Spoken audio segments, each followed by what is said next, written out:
All right, good afternoon, everyone. Yeah. Today, I'd like to talk about the topic of designing an education to employment system that actually works. So, let's start with youth unemployment. Youth unemployment is probably one of the biggest global challenges we face in the next decade.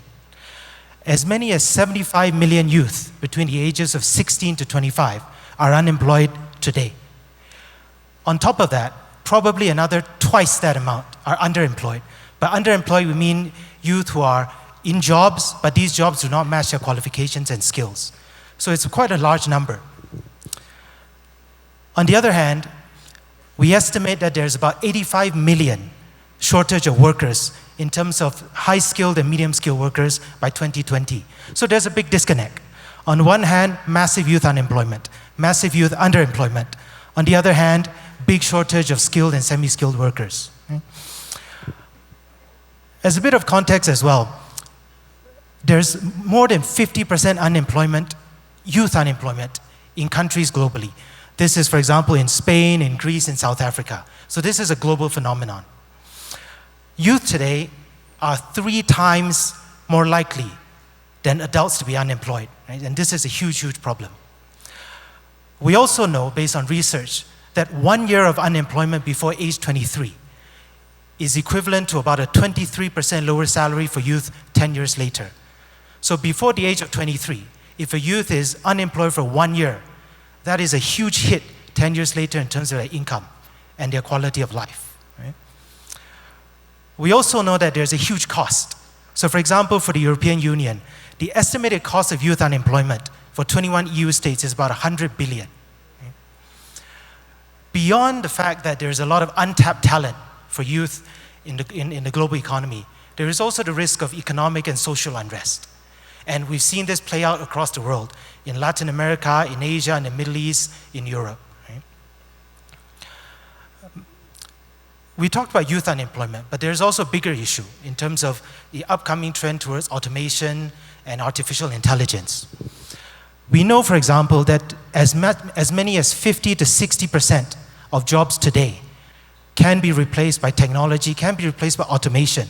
And this is automation technology that already exists today. So that's 50 to 60% of jobs.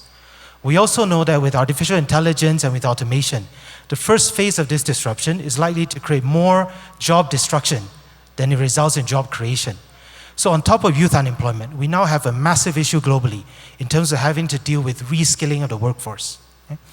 So 5 years ago, McKinsey and company started a global study, which we've continued to date. We looked at 9 countries representing 40% of global GDP. We looked at 30% of the population globally. We uncovered about 100 cases of innovations, of education to employment examples that actually worked, were successful, had impact across 25 countries. We've continued the research for the last 5 years, and the findings are very, very similar. I'd like to share just 5 findings and lessons from our research over the last 5 years. So the first lesson, the first finding is the fact that employers, education providers, and youth ultimately are living in parallel universes. So you've got 3 parties in the education employment space: employers, education providers, and youth. They have fundamentally different understanding of the problem. So for example, in preparing new graduates for the workforce, in terms of percentage of youth who are adequately prepared, when we surveyed employers are saying 42% of employers say youth are adequately prepared. So that's less than half. However, when we survey education providers, they're saying 72% of the youth are adequately prepared. When we survey youth are saying only 45% of you believe they're adequately prepared. The numbers don't add up. There's a fundamentally different understanding and disconnect among employers, providers, and youth. The second lesson here is around the education employment journey. It's filled with obstacles, and it's actually very, very hard to navigate. And since most of us here today will have experienced this in some form. So we have framed the journey of a youth as they think about education to employment in terms of 3 intersections. Think of this as a highway. So on the highway, there are 3 drivers. There's a youth, there is employers, and there's education providers. There's 3 critical intersections along the highway. The idea is for all 3 drivers to watch out for each other, to be careful, and then to engage at each intersection. But that really doesn't happen. And the three intersections are: number one, enrolling in the right programs. So making sure that the right numbers of youth are enrolling in the right programs for the right sectors of the economy. The second intersection is building the right skills. Having youth in training. Are they developing industry-relevant skills with the right pedagogical learning and with the right employer engagement? The third intersection is around finding a job. And finding a job in terms of not just after they graduate, after they get placed, but actually during. So these are the three critical intersections. What we found was 46% of youth are saying that cost-related reasons are the reason why they're skipping or they're dropping out of education to employment. You contrast that with what the providers are saying. Education providers are saying the primary reason students drop out is because they couldn't cope. They just couldn't learn. But students are saying, actually, that's not the reason. It's primarily because of cost. 1/3 of youth report that they're spending most of their education in hands-on learning, although 60% of them actually prefer it. So this is an interesting thought, because we know that the journey is completely filled with obstacles. How do young people prefer to learn? If you look at on the left, the most effective instructional techniques, according to young people, are on-the-job training. It's hands-on, on-the-job training, practicum training. But when you looked at what is actually happening, the white bar, only 37% and sometimes 24% of the actual learning that youth are experiencing in these programs are actually hands-on. So youth are saying, look, I really, really like hands-on. I learn best that way. But that's not what we're providing them. Youth are also not well informed at all when making choices. And this is across countries, and this is a sampling of countries. So for example, we asked youth, what percentage of youth know about these areas when choosing to study? Family opinion, job openings, wages, graduation placement rates. Nothing goes beyond 50%. So less than 50% of youth actually are informed across four sources. And this is consistent across countries. We all know that there's a perception challenge of vocational education, but the perception challenge actually doesn't attribute to youth. So for example, we asked youth, when you look at vocational programs and skills training programs and academic programs, what percentage of you thinks that these are most helpful for getting a job? 69% of you say vocational and skills training are better for me in terms of getting a job. More value by society. Unfortunately, youth are saying only 36% of them believe this is the case. When we ask youth, personally, what would you prefer? Slightly more than half of them, 52%, say, I actually prefer vocational skills training. So youth are saying, I know vocation is better in terms of getting a job. I also prefer to do it. However, only 38% of the ones who prefer to do it actually do it. Of the 48% who prefer academic, 80% of them do it. This is not a youth issue. The perception issue is not primarily because of youth. They know what is useful. It's what they think is valued by society. The third lesson, and this is where it gets more interesting, is the education to employment system fails for most employees and young people, and there's ways to address it. I'd like to just talk to a few examples. So, 40% of employers are saying a lack of skills, a lack of entry-level skills is the main reason for entry-level vacancies. This is 40%. 84% of employers are saying that training for general and job-specific skills are necessary for new hires. So the issue is with new joiners. However, 50% of youth who are in training today fundamentally do not believe that their post-secondary education have improved their chances of getting a job. So 50% of youth are saying, look, I am wasting my time in training today. So we looked further, and it turns out we cannot just look at youth as a homogeneous segment. We found that there's actually several different segments of youth. So for example, for youth who are currently in post-secondary, we found that there are 6 segments. So there's well-informed, moderately informed, not well-informed. Some of them care a little, some of them care a lot. The black boxes are youth segments who feel, look, I'm completely disengaged. I don't care, I don't know. Some are too poor. There's some who are well-positioned and driven. And the message here is, you got to look further. for systems to look further, that there's different segments of youth, and we need different interventions to address each of this. Some segments, it's an availability of information issue. Some segments, it's an attitude motivation issue. Some segments, it's basically just access and cost. So we need different interventions for different segments. And every country has a different segment breakdown. So let's talk about number 4.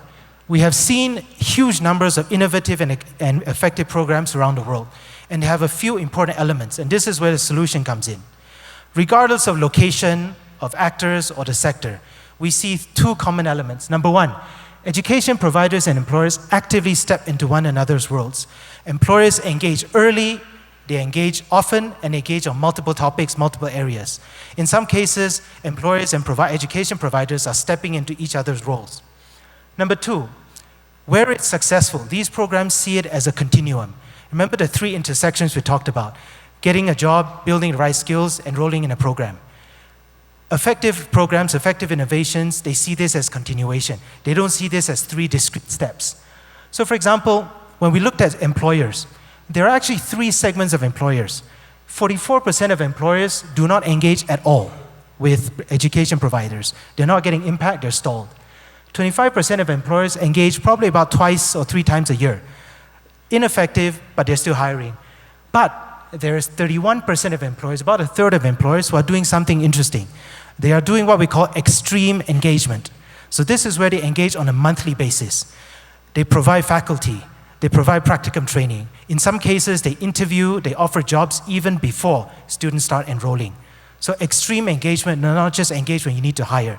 And those are what the effective employers are doing. So, one example. This is, and I'm picking examples from developing countries, innovations in developing countries which seem to be developing big, fast results. So IL and FS, Skills Development Corporation, this is in India. They have about 350 to 400 locations across India. In 2012, they were training 100,000 youth a year. 5 years later, they're training about 400,000 youth, 85% placement rates. A few things interesting about them, because the issue for them is, I need to train in India. The goal is 500 million trained by 2025. Short time frame, big challenge, how to scale. So they looked at a few things. Number 1, they engaged with 1,000 employers. They've got a partnership with 1,000 employers, account managers, Department of Engagement to deal with that. They do not start a program. They do not start any program. They do not recruit students until they've got employers lined up to hire. They do short programs, 1 month, 3-month programs to deliver jobs. The value proposition to a youth is, you finish, I guarantee you a job. They do innovative things in terms of blended learning, video learning. The goal is, how do I get consistency? How do I get the same quality of teaching across 350 locations, even though not all my instructors are qualified? Number 5, creating a successful education deployment system requires new incentives and requires new structures. And we talk about incentives and structures a lot, but ultimately, this is about collective responsibility. So, 3 areas, three examples now go deep. Number 1, better data collection and dissemination. So this is around, how do we get parents and students to understand which pathway, which career track requires which program? What is the placement rates after they graduate? And very importantly, what is the employment rate 5 years after? What is the expected salary upon graduation 5 years after? More sector-wide collaboration. The more successful programs are where multiple employers and multiple providers are partnering together. Number 3, creation of an education deployment system integrator.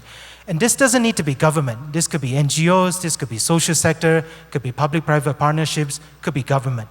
But the concept of having a system integrator that looks at facilitating, convening, collecting data, disseminating best practices. So, we talk about partnerships.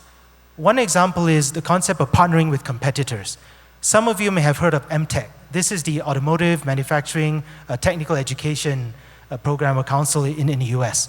30 community colleges, 30 education providers partnering with 30 automotive players. So these are actually competitors. Many years ago, Toyota in the US put up its hand and said, look, this is not working. The industry is failing. We don't have enough trainees and we don't have enough skilled workers. So Toyota opened its doors, opened its curriculum. And so other players came on board. And the idea here is, they focus on the 100 most important competencies that are common across the 30 automotive players. And they partner with the 30 community colleges to deliver exactly those 100. And of course, for each automotive player, they may have top-up programs, but the idea is partnering with your competitors to deliver programs. And we've seen this in a lot of developing countries. For example, in Malaysia and Singapore, where hospitality and tourism is a big, big sector. We've seen hotel providers, hospitality providers, banding together, even though they're competitors, to run similar programs. Partnering with allies. So this is an example in South Korea. SK Telecom, one of the bigger employers and the bigger telecom players in Korea. They set up a training program partnering with their suppliers, with their supply chain. So 21,000 trained since 2006 for 10 years. So to date, if you include their suppliers, they've probably trained about 60 to 70,000, 300 business partners. So this is a cascading chain. High productivity boot camps, and this is a big area I like to spend a bit of time on. So the concept of boot camps is beyond going for a qualifications framework, beyond going for the standard 1 year, 2 year, 3 year vocational programs. How about 8-week, 9-week, 12-week, very intensive programs? Let's call them boot camps for now. And why do we think about this? And the reason for this is the nature of jobs and employment is changing. 20, 30 years ago, the average job for any worker was about 3 to 5 in their lifetime. For today's youth, they will at least have 10 jobs in their lifetime. Given this, the nature of vocation training needs to change. Yes, we still need qualification frameworks. We still need 1, 2, 3 year qualification certification programs. But in parallel, one big innovation we're seeing is the concept of boot camps. So 2 examples here. So Dev Bootcamp, coding, also Wipro. So the concept here with Wipro, which is one of the larger Indian IT or engineering companies, is they say, look, I have a 12-week program. I hire in anyone. This could be accountants, could even be secondary school graduates. This could also even be service industry players. I screen for aptitude, but within 12 months, very intensively, I train you for both soft skills and hard skills, and I combine the two. I inject a huge amount of practicum training. I inject a huge amount of on-the-job learning. By the end of 12 weeks, what they found was the average graduate of this bootcamp 12-week program was performing almost at the same level as a 4-year engineering university graduate. And the premise here is boot camps trains great beginners. They focus on the 10% of skills that matter the most when you start a job. And of course, a year, 2 years later, you probably have to upskill and go for more boot camps. But the premise here is short programs, intensive programs get people into jobs. Creation of system integrators. And I don't want to spend too much time here, but the premise is this can be sector-based, this can be country-based, could be private sector.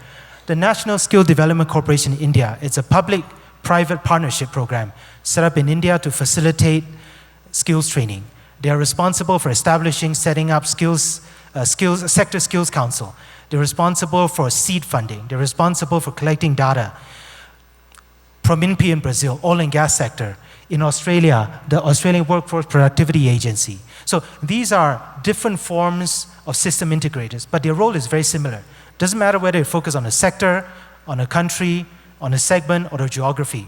Their role is facilitation, convening, potentially seed funding, disseminating best practices, and of course, engagement.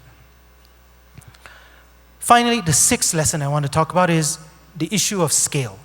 Employment to education systems need to scale up. And this is not a matter of how do I get to 100, how do I get to thousands. We've seen a lot of examples of successful education employment programs which deliver great outcomes. But the challenge here is how do we get to tens of thousands, hundreds of thousands, and even millions.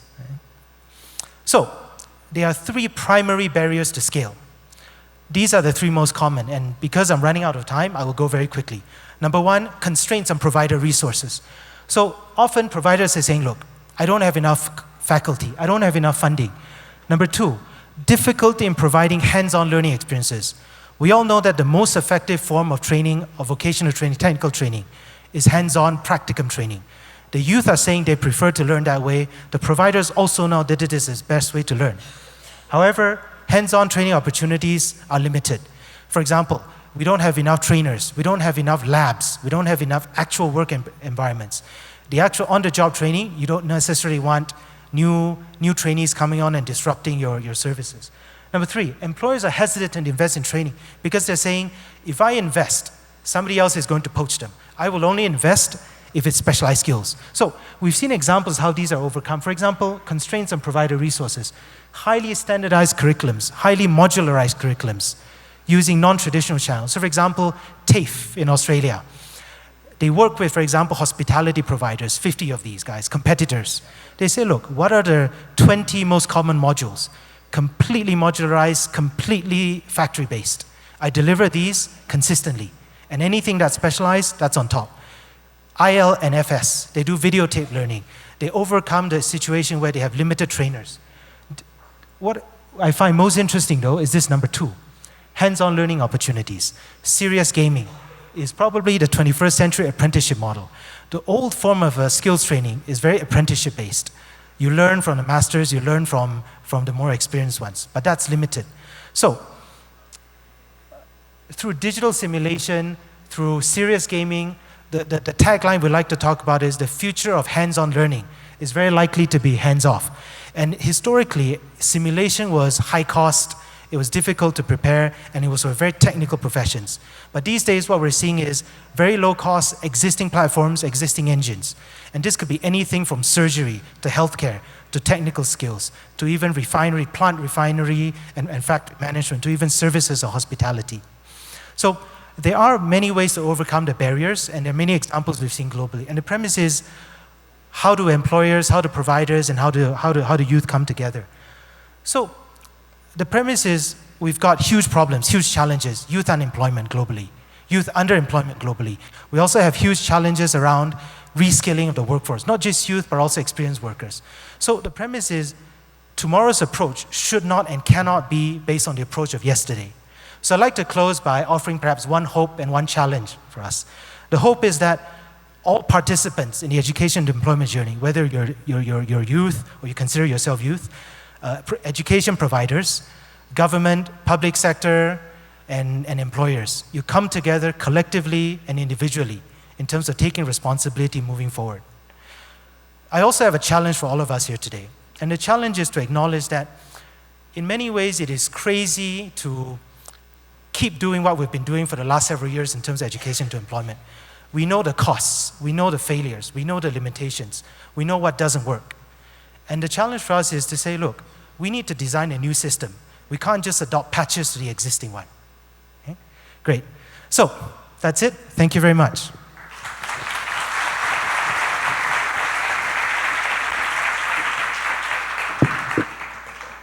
Well, thank you so much, Mr. Lee Kei-shen, for sharing your experience and your knowledge with us. Thank you so much. We don't have a question? No, thank you. Muy bien, y después de conocer durante estos 2 días las experiencias de Europa y Asia, para cerrar las brechas del capital humano, vamos a aterrizar en este instante aquí en Colombia, en nuestro país. ¿Qué está haciendo entonces el país para formar a los trabajadores que requieren las empresas? Pues justamente para responder a estas y otras preguntas, le quiero dar la bienvenida a nuestro siguiente panel de invitados. Y por supuesto a Daniel Uribe, subdirector técnico de la Fundación Corona, quien dirigirá este panel compuesto por Constanza Correa Sarmiento, gerente general de América Latina del Instituto Federal de Formación Profesional. Lee Kei-shen, socio de McKinsey Company en la oficina de Kuala Lumpur, en Malasia. Alejandro Vanegas, director de Fomento de Educación Superior del Ministerio de Educación. Santiago Izaza, director de Educación de Fundación Lúker.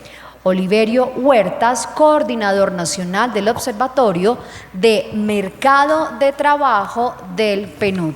A todos ustedes, gracias por acompañarnos y por supuesto les cedo entonces la palabra a Daniel Uribe. Daniel, buenas tardes.